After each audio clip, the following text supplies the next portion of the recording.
Welcome to Book Leash, where every book becomes a journey, and every journey brings you closer to the person you're meant to be. What if I told you the one thing standing between you and your dream life is a frog? Not just any frog, but the ugliest, most uncomfortable task you keep avoiding, the one that holds the power to change everything.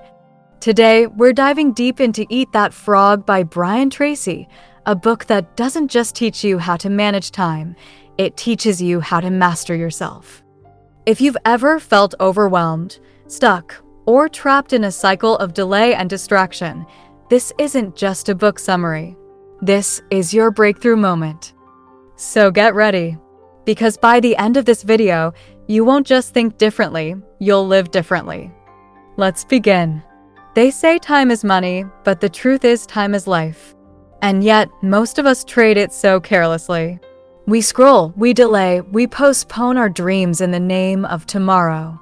But what if the secret to transforming your life isn't hidden in some grand master plan, but in a frog?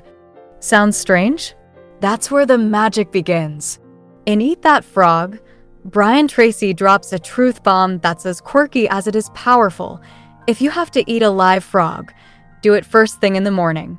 Because once that's out of the way, the rest of your day gets a lot easier. But here's the catch.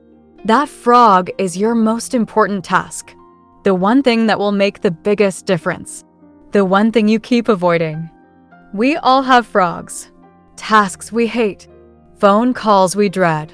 Dreams we delay. And somewhere between avoidance and anxiety, our potential quietly slips away. But then Brian Tracy challenges this delay-driven world with one bold idea: eat that frog. Face the hardest thing first. Get it done.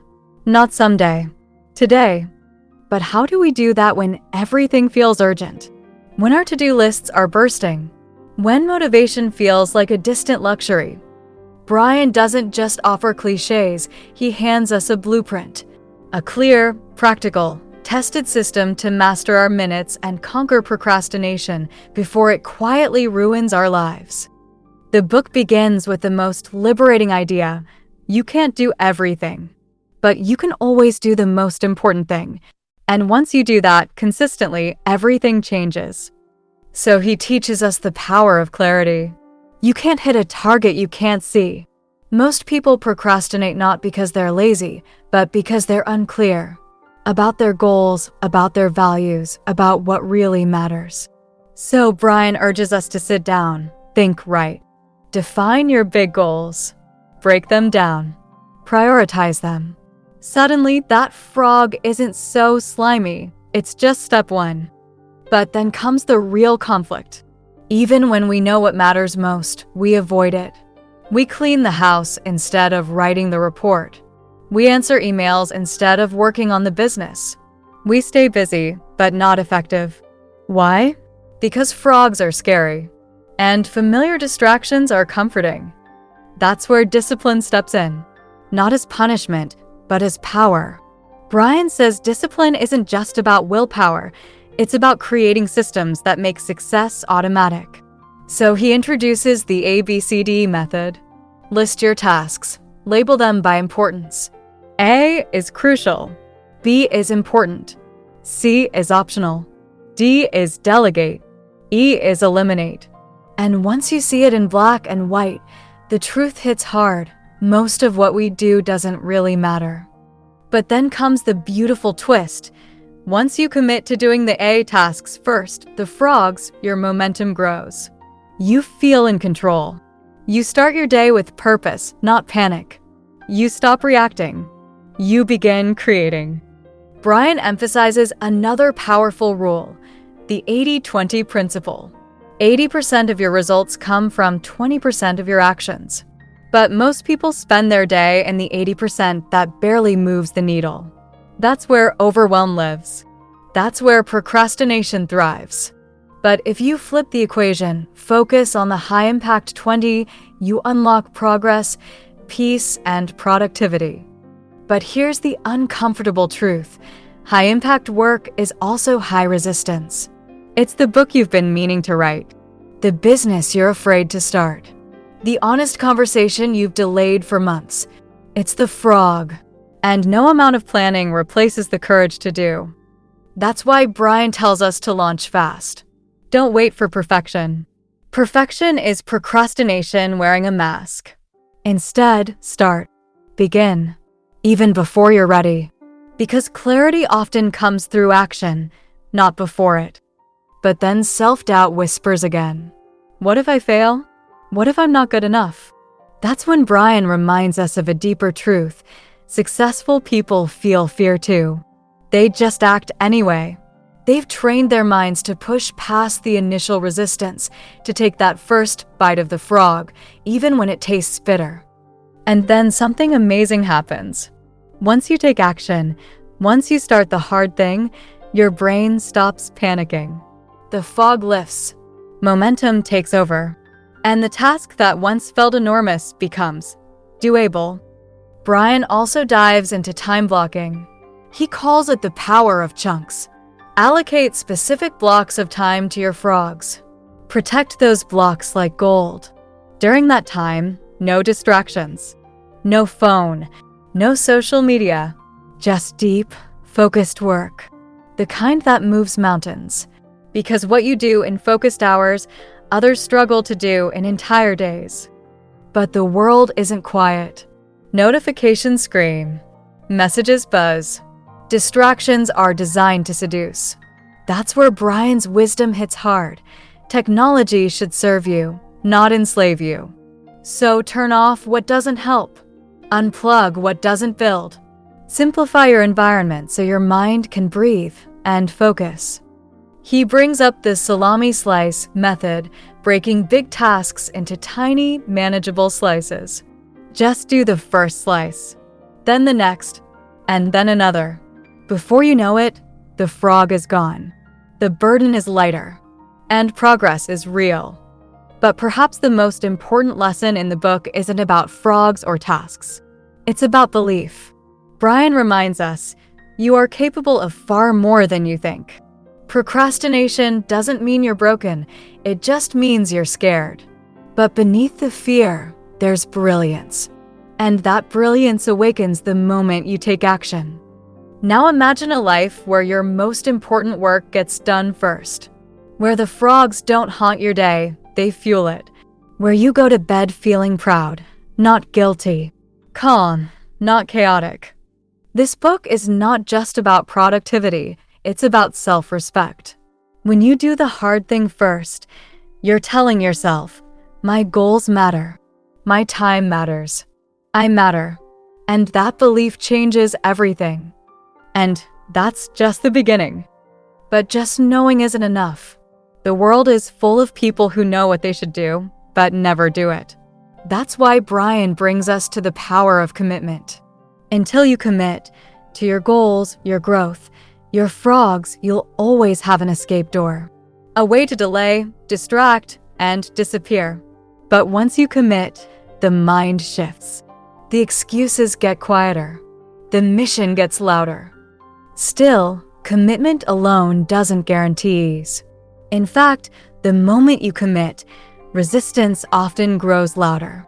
You'll notice the urge to scroll, the whisper of do it later. That's not failure. That's proof you're on the right track.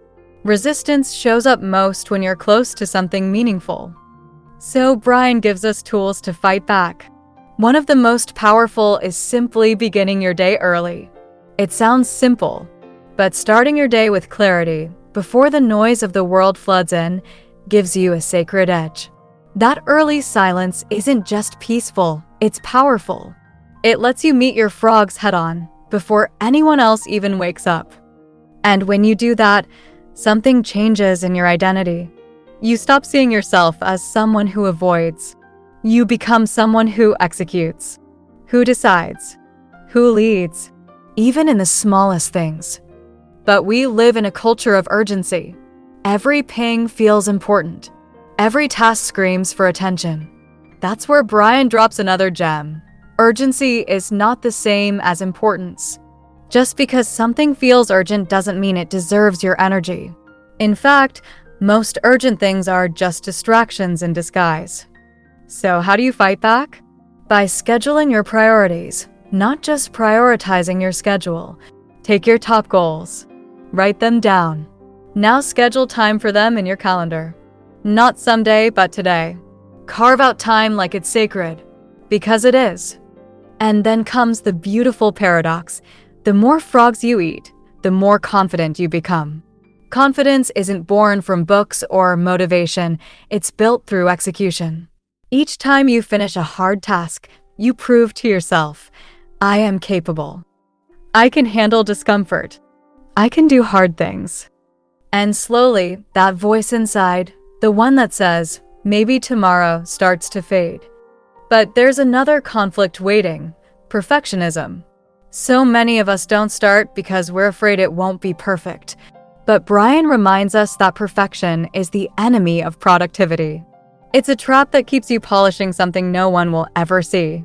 He urges us, be okay with good enough. Start messy. Get it out. Improve later. The world doesn't need your perfect work tomorrow, it needs your real work today. Then he brings up one of the hardest truths: you must learn to say no. To distractions.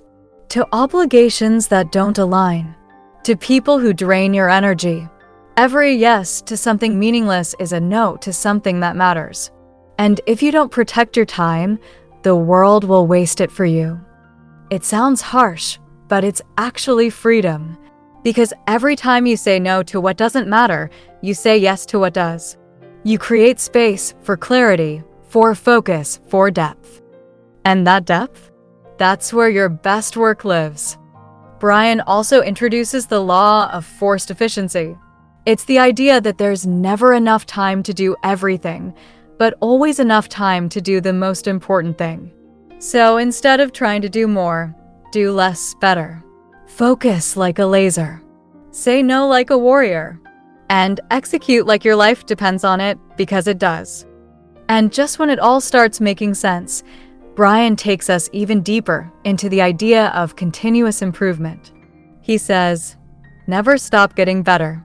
Not because you're not enough now, but because growth is the path to freedom. Read, learn, reflect, adjust.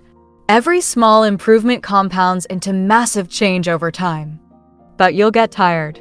You'll hit days where nothing feels right. Days when the frogs feel too big. That's where your why becomes your lifeline. Why are you doing this? What's the purpose behind your pursuit? Brian tells us to write it down. See it every day. Let your why anchor you when your willpower fades. Because purpose is stronger than motivation. And speaking of strength, he talks about the 3 Ds of success: decision, discipline, and determination. First, you decide what matters. Then you build the discipline to show up. And finally, you hold that line with determination through distractions, doubt, and difficulty.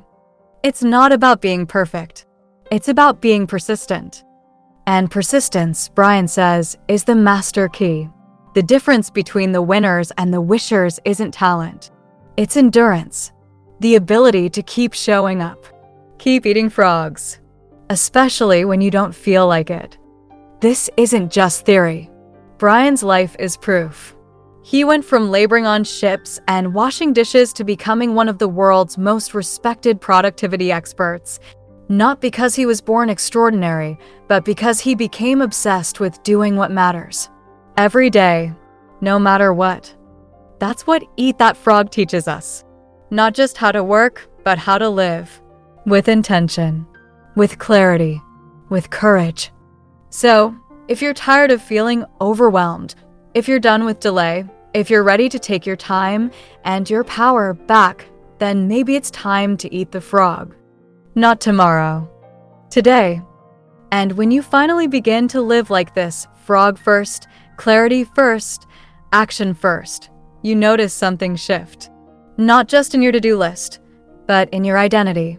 You're no longer someone who's always behind, always catching up, always overwhelmed. You become someone who leads your life, not just reacts to it. But even then, the world won't get quieter. There will always be more messages, more tasks, more temptations to delay. That's why Brian insists on building rituals. Not routines driven by obligation, but rituals fueled by intention. A morning where you review your goals. A block of time carved out for deep work. An evening reflection that brings you back to your purpose. Because you can't master your minutes unless you first master your mind. He also shares a key productivity secret that most people overlook, one thing at a time. Multitasking is a lie. It feels productive, but it's actually just fast switching, and every switch drains your mental energy. So he urges us, go deep. Finish what you start. Train your brain to complete, not just to begin. And in that space of deep, focused work, you unlock something rare. Progress without panic. Movement without madness. You become centered in a world that constantly pulls you apart. But then comes the loneliness. Yes, loneliness. Because doing meaningful work often requires you to disconnect. To say no to parties. To pause notifications. To choose growth over gossip. That isolation can feel cold at first. But then it becomes your edge. Because while others are distracted, you're building. And in that space, your results compound. Brian calls this the magic of momentum. Small actions done daily stack like bricks. What starts as a simple frog becomes a fortress of discipline. You write one page, then a chapter. Make one call, then 100. Take one step, then run. But here's the beauty, it never starts big. It starts with one frog, one bold decision, one focused hour, and then everything shifts. Now here's something Brian emphasizes that most productivity books skip over: rest. Not laziness, not distraction, but real rest. Time away to reset your nervous system. Breaks that refuel you, not just entertain you. Because without rest, your energy burns out. And when your energy's gone, no system can save you. So yes, eat the frog, but also know when to stop, when to breathe, when to walk. Success isn't sprinting endlessly, it's knowing your pace and protecting it. Then comes one of his most powerful suggestions: visualize your goals.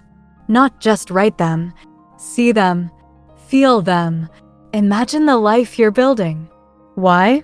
Because the subconscious mind works best when it's emotionally involved. And if you can feel the future, you'll fight for it harder. But your environment matters too. Brian reminds us that clutter creates chaos. Your desk, your digital space, your surroundings, all of them either distract or direct you. So simplify. Create a space where focus is natural, not forced. Where frogs don't hide behind piles of paper or endless tabs. Where your mind walks in and knows, this is where I do the work. And speaking of environment, who you surround yourself with deeply impacts how often you eat your frogs. If your circle avoids growth, mocks ambition, or celebrates procrastination, you'll feel the pull to conform. But when your environment includes people who act fast, think big, and execute daily, you rise with them. You don't just need systems, you need standards. So Brian urges you to raise them, to stop tolerating low-value tasks, weak goals, unclear priorities, to say yes only to things that honor your mission. Because every yes writes your story, and a great story demands bold decisions. But there's one more lesson Brian shares, and it might be the most unexpected one of all. Enjoy the process. Eating frogs isn't supposed to be a punishment. It's the path to purpose, the art of becoming who you were meant to be. And once you see it that way, even the hardest tasks carry meaning. You realize discomfort is not your enemy. It's your gateway to growth. Resistance isn't a stop sign. It's a signal that you're stepping into something real. And when you live like that, not chasing comfort, but choosing meaning, you stop waiting for the perfect time. You stop needing permission. You stop hiding behind someday. You just begin. You begin now. Because life doesn't reward the busiest. It rewards the boldest. And boldness? It begins with one simple habit. Eat that frog. And as we reach the end of this journey, something becomes clear. It was never really about the frog. It was about you. About the person you become when you choose to face discomfort instead of running from it. About the way your energy shifts when you stop reacting to life and start directing it. About the pride that builds when you no longer need to wait for motivation because you've learned how to move without it. Eating the frog, it's a metaphor. But more than that, it's a mirror. A reflection of your relationship with fear, with delay, with your own potential. And the truth is, you're not here because you want another productivity tip. You're here because you're tired of waiting, tired of starting over, tired of looking back on your day, your week, your life, and wondering where the time went. Brian Tracy doesn't just give you a system. He gives you a shift in how you see time, how you value effort, and how you measure success. Not by how much you do, but by how deeply you commit. Not by how busy you stay, but by how boldly you begin. Every page of this book whispers the same truth. You are capable of more. More clarity, more focus, more freedom. But only if you choose it. And choice, that's what this all comes down to. You can choose to keep drifting, letting the days blend together, filled with distractions and delay. Or you can choose to wake up tomorrow, sit down, and do that one thing you've been avoiding. Not because it's easy, but because it matters. Because doing what matters, even when it's uncomfortable, is the fastest way to a life you're proud of. So ask yourself right now, what's your frog? Is it a phone call?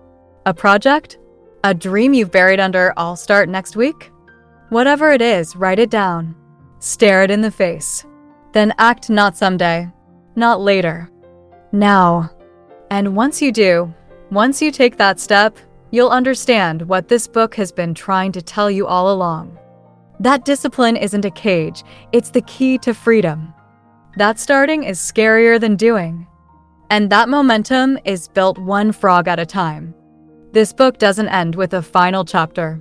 It ends with a question: what will you do now? Because if you've come this far, if you've listened this long, then something inside you is already changing. You're no longer content to watch your days disappear. You're ready to lead them. And when you begin to lead your days, you begin to lead your life. Not in theory, in action. So don't just finish this review with inspiration, finish it with execution. Pick one thing, your most important task, the one that makes your stomach turn. And do it, because that's what high performers do. That's what leaders do. That's what you do now. You eat that frog. And with every frog you finish, you reclaim something the world tries to steal from you every day. Your focus, your power, your time. This isn't just a habit. It's a revolution. A quiet, powerful rebellion against mediocrity. And you? You just became a part of it. So take a breath. Look at your day. And begin. If you found value in this journey, if this message lit something inside you, then don't stop here. Read the book. Live the book. Let it guide you every single morning. And if this voice helped you shift, even just a little, subscribe to Bookleash right now for more soul-shifting book reviews that don't just speak to your mind, but awaken your mission. Your next level is waiting. Thank you for staying with me this far. Thank you for believing in your growth. And thank you for choosing to act. This is Bookleash, and your transformation has just begun.